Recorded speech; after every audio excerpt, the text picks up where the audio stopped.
tu es Dieu. Fais-moi voir ta gloire. Fais-moi voir toute ta gloire.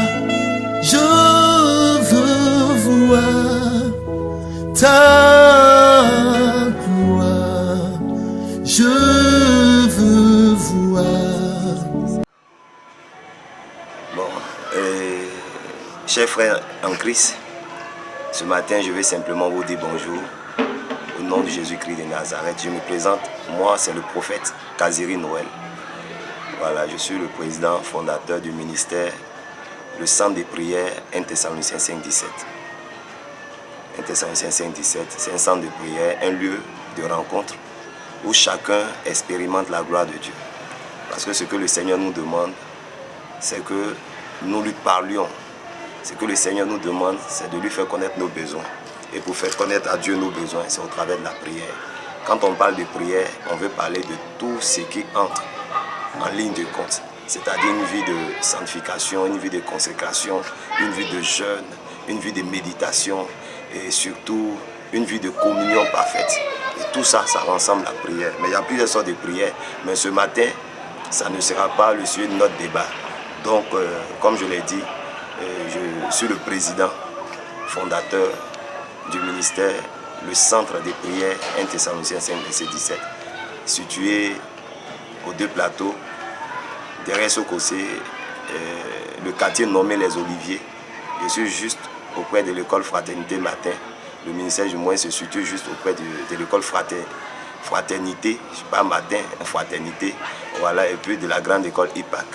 Voilà, donc ce matin nous allons aborder un thème important, la volonté parfaite du Seigneur. La volonté parfaite du Seigneur. Qu'est-ce que la volonté parfaite du Seigneur? Parce que quand on parle de la volonté parfaite, c'est qu'il y a aussi une volonté permissive. Voilà, la volonté parfaite du Seigneur, c'est-à-dire ce que Dieu veut pour toi. Amen.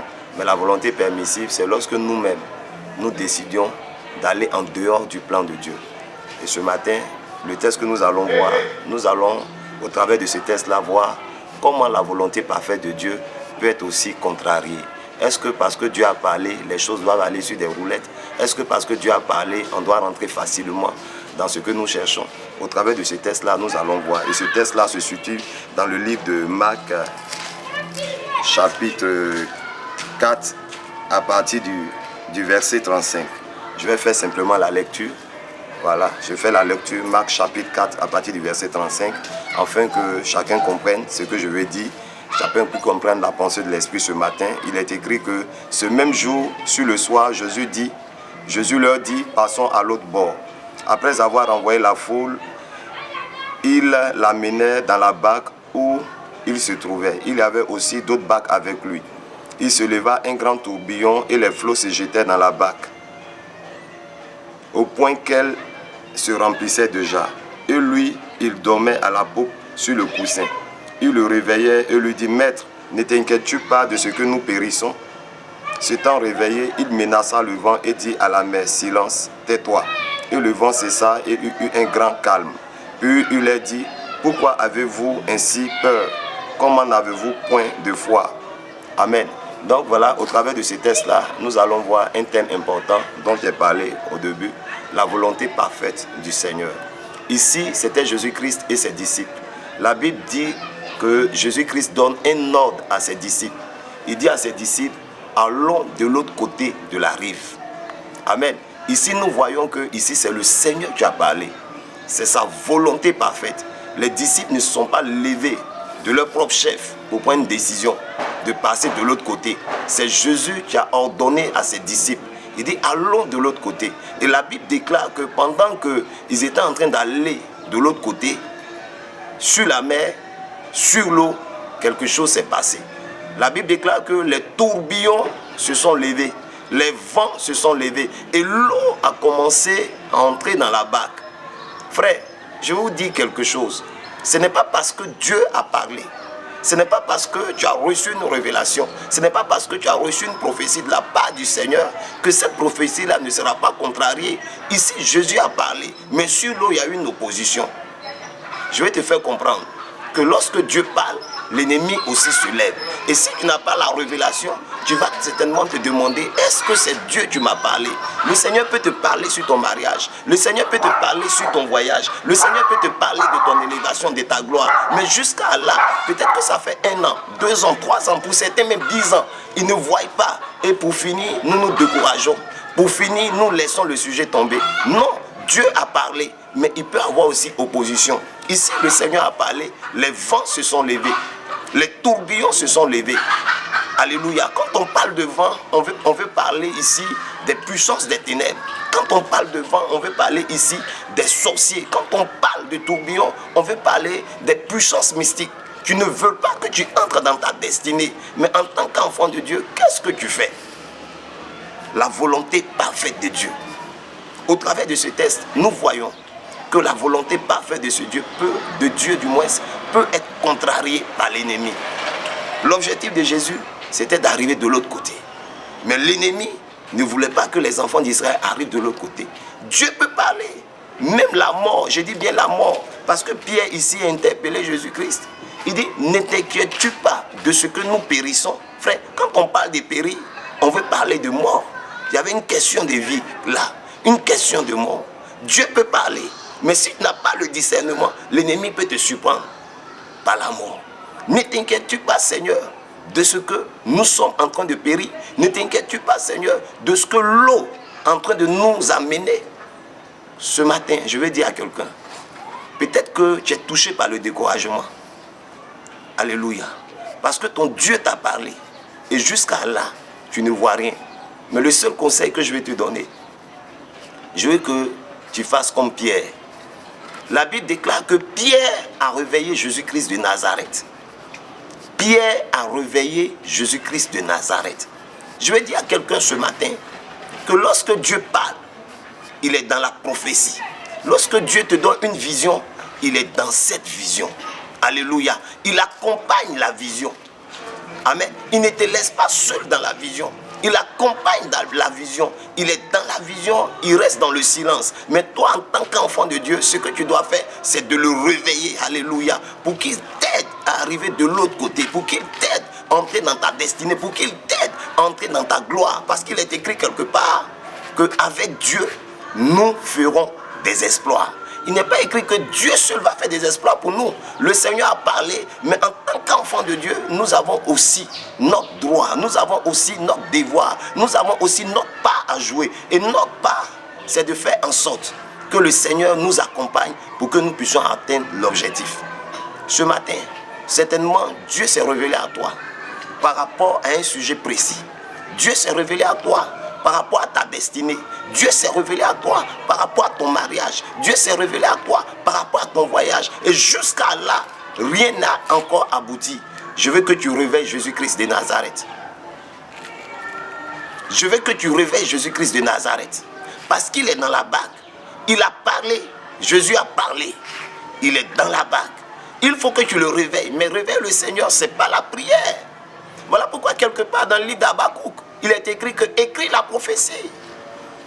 Il faut la lire jour de nuit. Cela sous-entend qu'il faut parler à Dieu, rappeler à Dieu ce qu'il a dit. Alléluia.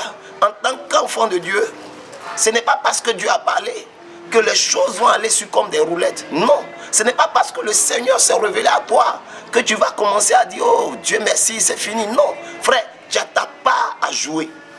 Et ta part là, c'est de te lever dans la prière. Oh, je vais vous donner un témoignage simple me concernant. Une année, quand j'ai fini mes études, je cherchais du travail. Et c'est comme ça que le Seigneur, dans sa souveraineté, s'est révélé à moi. Et il m'a donné la date, l'année, le jour exact où ils allaient m'appeler pour le travail. Ça, c'est le Seigneur qui s'était révélé à moi. Et tout seul, j'ai écrit cela dans un calepin. Je ne me rappelle plus de la date exacte. Mais j'ai écrit tout ça dans un calepin. J'étais dans la joie. Une semaine après, jour pour jour, il y a une sœur en Christ qui vient me voir à la maison. Elle me donne exactement la même date parce qu'elle avait pris un moment de jeûne. Et le Seigneur s'est révélé à elle pour dire, va dire à mon fils qu'à telle période, à telle date, je vais lui ouvrir une porte du travail. C'était la même date que la fille aussi avait reçue. Quelques jours après, il y a un serviteur de Dieu avec qui je priais, qui m'a donné exactement la même date. Le même mois, le même jour, la même date où ils allaient m'appeler. Frère, quand j'ai reçu ces choses, je les ai conservées pour moi.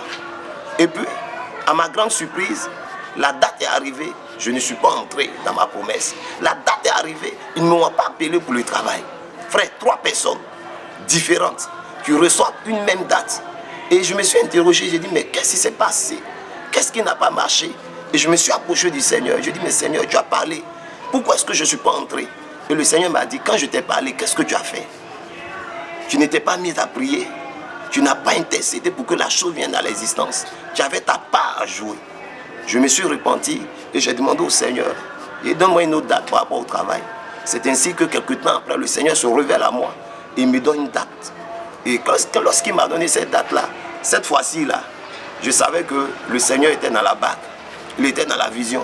J'ai commencé à parler avec Dieu. J'ai commencé à prier, intercéder. Jusqu'à ce que, lorsque la date est arrivée, à cette date précise, j'ai été appelé pour le travail. Je vais dire à quelqu'un, Dieu t'a parlé certainement. Mais qu'est-ce que tu fais en tant qu'enfant de Dieu? Dieu t'a parlé. Dieu t'a parlé. Mais qu'est-ce que tu fais? Femme, Dieu t'a parlé. Qu'est-ce que tu fais? Homme, frère, Dieu t'a parlé. Qu'est-ce que tu fais?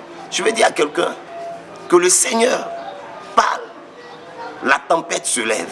Le Seigneur parle. L'ennemi se lève. Le Seigneur parle. Les tourbillons se lèvent. Mais tu ne dois pas oublier une chose. C'est que quand Dieu dit, il est dans la vision. Il est dans la prophétie. Le Seigneur t'accompagne. Il est encore dans ta barque. Tu peux toujours le réveiller pour que ce qu'il a dit aboutisse. Tu peux toujours le réveiller pour que tu atteignes maintenant l'autre bord qui est la volonté parfaite du Seigneur. J'espère que l'Esprit de Dieu te fait du bien. Oh, je veux, frère, je veux, ma soeur, que tu te lèves en prière. Je veux que tu te lèves en prière parce que le Seigneur n'est pas un menteur. Alléluia. Il n'est pas un menteur.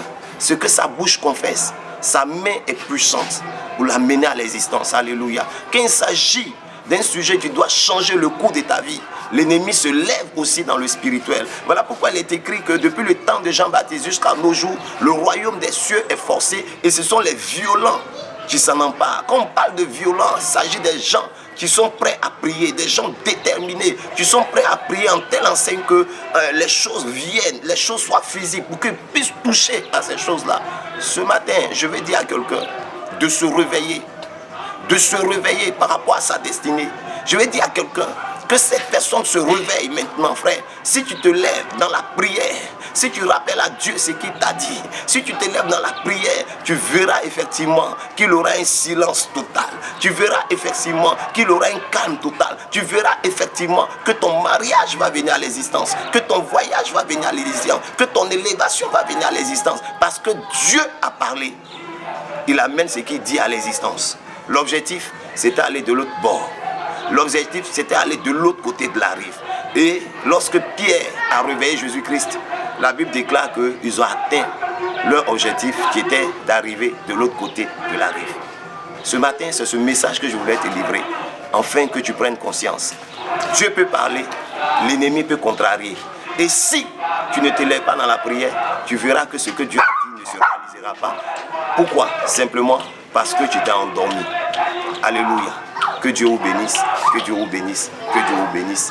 Au nom de Jésus-Christ. Fais-moi voir ta gloire.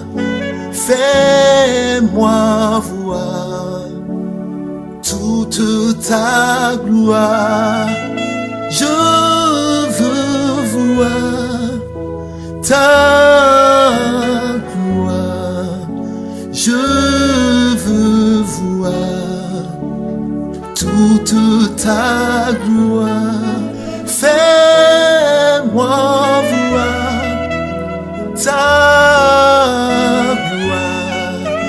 Fais-moi voir toute ta gloire. Oui, je veux voir ta gloire. Je veux voir toute ta gloire. Quelle misère, malgré le bien que j'ai dans ce monde, je constate que la vie est éphémère. Recherchant la vraie paix, je lève les yeux vers l'Éternel, qui a fait le ciel et la terre, pour obtenir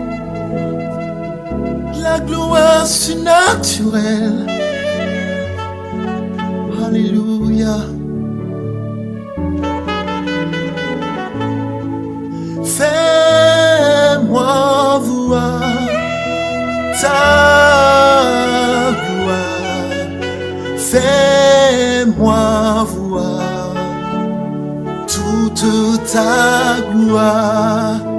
Je veux voir, Seigneur, ta gloire.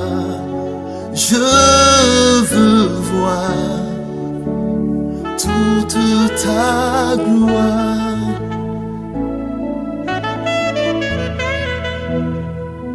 Oui, je veux voir ta gloire, Seigneur.